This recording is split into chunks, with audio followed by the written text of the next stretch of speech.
So I've just suddenly noticed that the past, like for a long time, people exchange this sort of phrase to sort of, it's meant to be a kind of like enlightening or relaxing phrase, or like something to sort of, you know, just sort of bring you perspective or sort of show you how different people's viewpoints are, but it isn't really how what it actually means.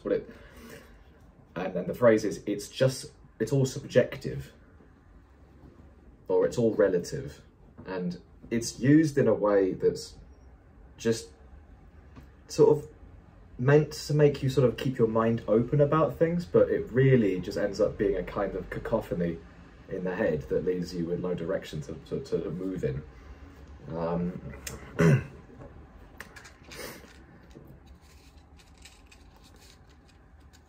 First of all, we could maybe talk about what it means, or sort of try and define what the phrase actually means, even though it's used in so many different meanings, and I'm not sure it really means anything properly, or it has any appropriate definition. It's all subjective is sort of used to say that everyone's viewpoints are different, but really what it ends up boiling down to is that there's no reality to anything, or there's no meaning to anything, or that nothing's even like real or tangible, because everything's fluid. And I don't know if you've observed the world, but it's not exactly this fluid thing in the way that people think it is. Like, there are actually facts. If you might define the phrase "it's all subjective" as everything is mental, or the world is a mental construct of the universal mind differentiated in particular minds such as you and me, that's different. But there's still facts in the way that the world is. So you might say that, you know, maybe he enjoys the sound of a trash can on the street. It's all subjective. But the fact is that even if there's a difference, and I find it annoying, a cluttering sound, the trash can on the street, or he enjoys the sound of the trash can, he's still enjoying it. It's still a fact of his existence. It's still, there's something tangibly real there that he's experiencing. Like, I'm, you know, experiencing the trash can. And the trash can has still got certain qualities, like material qualities, such as it's silver, or it's, you know, loud, or it's made of metal, or it's, you know, people tend to use it to put trash in. Those things are still real, even if they're not necessarily materially constrained, or like, no, you know, even if it's not, even if there is some mental art construction going on, it's still a thing that's there. The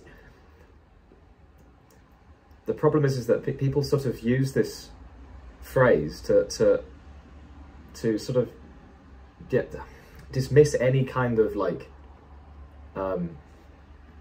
sort of common sense approach to life, and that's not esotericism. That's not interesting, in my opinion. That's just cacophonous. It's just chaos. Like, even if it is all subjective, there are still facts in the world, and there are still facts, something that is presenting itself to us. Yeah, fair enough, like, pain depends on the person, what one man's trash is another man's treasure is, but if I punch you in the face, you're still going to feel it. That's not like, it's not subjective in the way that they're saying. It's not even what the word means. It's still something, it's still real. You're still going to feel the pain. The pain is still real to you in whatever way that you're experiencing it. But I can reliably say that if I punch you hard enough, you're going to feel pain.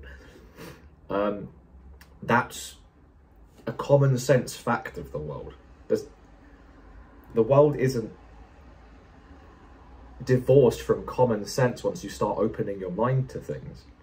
It's just that the viewpoints that people have vary. There's still like going to be like a variance in viewpoints. I'm not suggesting that we should have stubborn or strict viewpoints or be conservative. I suggest we should be as open as possible, because the world still holds us in it. So we don't have to worry about it falling into chaos, because there is some order and organization in the world, despite where our mentality retreats to, and where it can move, and how it can see things, and how other things of relevance and different planes of interpretation can pop up to us. That's not the same thing to say that everything is just flip-flop.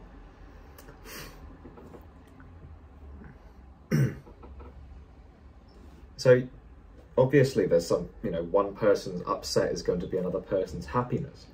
But the problem is that people use this kind of, this phrase, it's all subjective, to basically prevent themselves from doing anything that's disciplined or delayed in gratification, or any movement or plan or project or goal to keep them in sort of stead course in their life, which I imagine even their childhood self would be kind of looking at them like, why are you just... Because what this phrase kind of does is it also enables this kind of sort of laid back kind of hedonistic approach to sort of just take the easy option, because you can rely on this kind of the syllogism, is that the colloquial sort of way that this phrase is used, to just sort of relax. You don't have to do anything particularly, because whether you're a millionaire or not, whether you succeeded in your plan or not, it's all subjective. And what happens then is you just take the easier option, because because you've put everything on the same plane. Everything, good, bad, pleasurable, painful, all of that gets moved into the same plane. It's all subjective in the way that people say it, and then you don't move. You're directionless, and you wonder why you keep moving around in circles all the time. Because there are actual facts in your life. You have your own universe that you've created, and that universe isn't just flip-flop. There's actually, like, for instance, I have a orange candle here.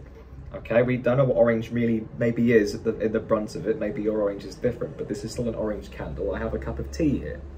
I enjoy tea. Maybe it's a bit of a vice for me because it's got the tannins in, which I really like. But this is a product and an effect of me creating it, and maybe using my subjectivism to sort of, you know, to intend to get the things and then sort of, you know, bring it to action, and then now they're here in front of you as with the video. But it's still real. I'm still doing this in accordance with laws and logic of the universe. So the importance is to sort of really just bring back your common sense, and really sort of realize that you have directions to go in that are maybe better for you and maybe worse for you, and that's really quite obvious. If you jump off a building, I don't think anyone's going to say that it's all subjective, so it doesn't matter whether you live or die. Same thing if I, like, you know, did some morally heinous act, like, you know, I don't know, like become a terrorist or something. You're not actually going to continue to hold that idea that it's all just subjective, so it doesn't matter which way you don't actually believe that deep down. You don't live like that. There are actual facts. There are things in life that are fortunate and things in life that are unfortunate, and those things can be interpreted, but there's still things, there are still facts of life. It's not to say that everything rests on like one good thing or bad thing happening, or that things really do matter in that sort of grand scheme, like it's your goals or nothing. It's your fortune, you know, either fortune comes or everything in the cosmic universe, everything in the cosmos is lost. It's not that, it's just that there are obviously facts of life. So returning to your actual awareness of that, you know, good luck. It's not, you know, and actually sort of leaving an entrenchment of just this hazy modern world that we've created, that sort of leaves you in a fog, should, if you can retreat from that and are brave enough to actually sort of get away from that for a long enough time to sort of really realize how sort of fucked and foggy it's all become,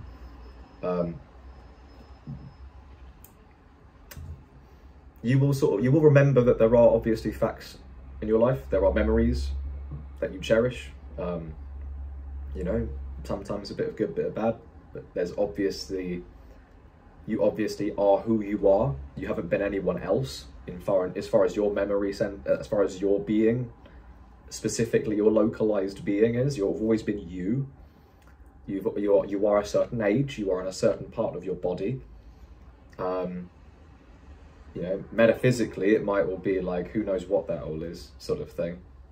But you have habits. You have some habits that are bad for you.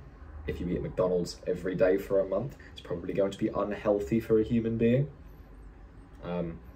There are certain things that you could do better avoiding. There are certain things you could do better getting into. That might all be subjective, but in terms of your individual soul or whatever, you know what those things are. You know what's good. You generally have an inclination towards the good. You want things to be better for yourself. Even sort of keeping the expression that's all subjective with you is a sort of very, in my opinion, very bad, or sort of, yeah, like a bad effort to try and keep a sort of good mentality of open-mindedness. But you're still looking for that. You're still yearning for things to improve, especially if you're not in a, especially if you're confused, or you're sort of in panic mode, or you don't know what to do, but it doesn't matter because it's also, you know, all of that thing. You're still yearning for an escape.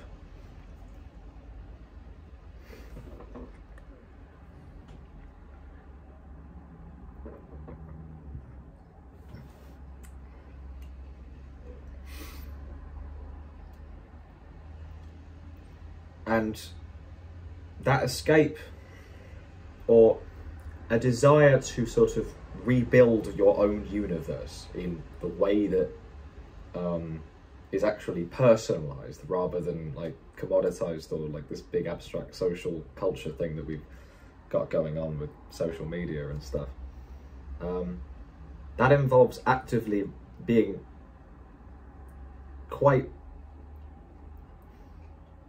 withdrawn from these unnecessary bullshit entertainment activities that we all think are fun but aren't, and we're all secretly disappointed at these things when we go home, sort of thing.